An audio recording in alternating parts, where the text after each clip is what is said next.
कि 2 टाइम आहार। योग में कहा गया है कि 1 टाइम योगी, 2 टाइम भोगी और 3 टाइम रोगी। यदि आप 3 टाइम आहार करोगे तो निश्चित रूप से रोगी होगे, आज नहीं तो कल रोग आए ही आएगा, रोक नहीं सकते, क्योंकि सिस्टम शरीर का ऐसा है ही नहीं, सिर्फ 2 ही टाइम। अब 2 टाइम किसके लिए? सिर्फ गृहस्थी के लिए। यदि योगी पुरुष है जिसकी स्थिति ध्यान परमात्मा ही मेरे रहती है और ब्रह्म वर्चस्व में है, ब्रह्मचर्य का पालन करता है, उस व्यक्ति के लिए सिर्फ 1 ही टाइम आहार बताया गया है। और हम हैं भोगी, सांसारिक जीवन को निर्वाह करते हैं, संसार में घूमते हैं फिरते हैं, इंद्रियों के प्रति कुछ वसूभूत होते हैं हम। हमारे लिए बताया गया है 2 टाइम आहार। अब 2 टाइम आहार सुनिए कब करें।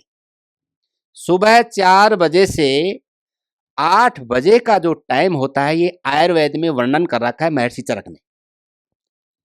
सुबह 4 बजे से 8 बजे का जो काल है वो काल है कफ का काल, इसमें कफ प्रधान होता है। और 8 बजे से 12 बजे का काल है वो पित्त प्रधान है, अग्नि का काल है, इसमें अग्नि प्रचंड होती है।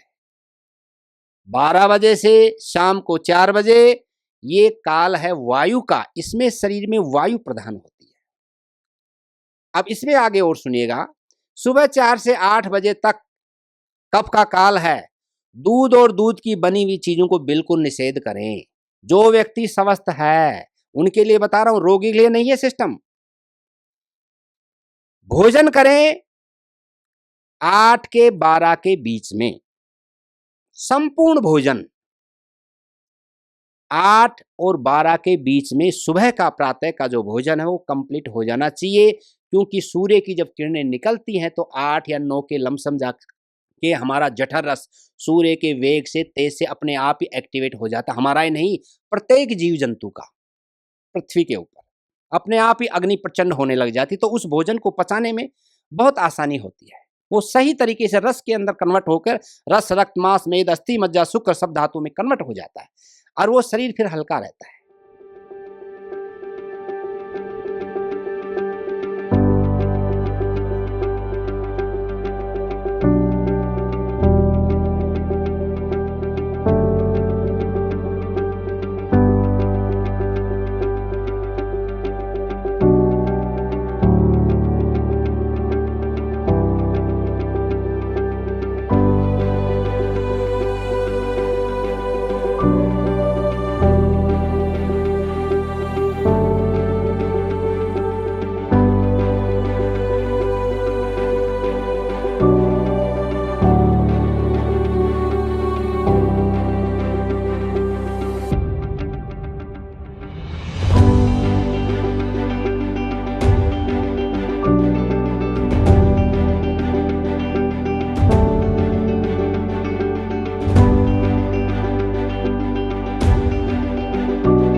स्टमक के साथ ही लगी हुई होती है हमें दोनों।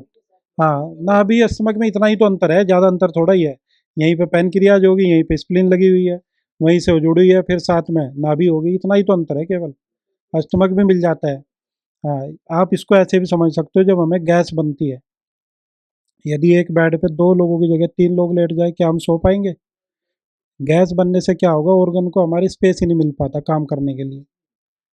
ठीक है, तो ना लीवर अच्छे से काम करेगा, ना पैनक्रियाज काम करेगी, ना आपका स्टमक मंथन क्रिया कर पाएगा, ना आपकी इंटेस्टाइन में मल आगे जा पाएगा।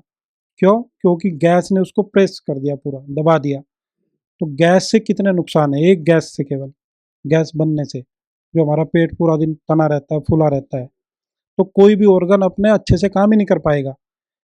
आपको बिना पैनक्रियाज में प्रॉब्लम हुए आपको शुगर डिटेक्ट हो जाएगी, वो काम ही नहीं कर पाता अपना, जबकि वो ठीक है, उसमें कोई प्रॉब्लम नहीं है, केवल गैस की वजह से। यानी कि आपका पेट हमेशा नरम रहना चाहिए। यदि पेट नरम नहीं है तो आप भोजन मत कीजिए, उपवास पे चले जाइए, कुछ भी करिए, कोई भी उपाय अपनाइए, लेकिन भोजन मत करिए। क्यों नहीं बढ़ा सकता? जब काम ही नहीं करेंगे तो फिर नींद नहीं आएगी तो सारी। देखो, हम एक बेड पे 2 लोग या 3 लोग लेटे, हमें नींद नहीं आई, और हुआ क्या, रीज़न क्या हुआ? केवल एक आदमी व्यक्ति तो एक्स्ट्रा लेटा था उस बेड पे, लेकिन रीज़न हमारा अगले दिन बीपी बढ़ गया। उसने बीपी थोड़ा ही बढ़ाया हमारा, हम सो नहीं पाए, हम काम ही नहीं कर पाए, अपना शरीर अपना काम ही नहीं कर पाया। ठीक है, ऐसे ही गैस बनने से कितने नुकसान है।